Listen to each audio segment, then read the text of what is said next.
Welcome to the Rim Break Rodeo. We hope this video helps. In this video, I will show how to replace Jeep Wrangler fog lights full guide. Begin by parking on level ground, engaging the parking brake, and disconnecting the battery to avoid any electrical shorts. Put on gloves to protect your hands and lay out a clean workspace with a towel to catch screws. Locate the fog light housing under the bumper, inspect clips and fasteners, and remove obstructing splash shields carefully to expose the assembly.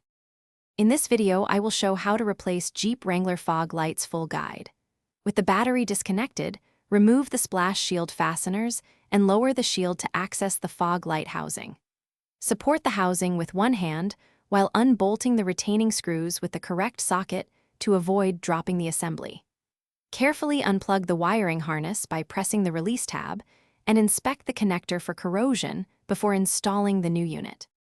In this video, I will show how to replace Jeep Wrangler fog lights full guide. Quick recommendation: stay hydrated anywhere with the Oala water bottle, perfect for greasy hands and long wrenching sessions. Its leak-proof lid and easy carry make it a handy garage companion. If you're finding this guide helpful, please subscribe and like, and check the description for the link and other deals. Now let's get back to the video. In this video, I will show how to replace Jeep Wrangler fog lights full guide. Fit the new fog light into the housing, align mounting tabs, and thread the bolts by hand to ensure proper fit.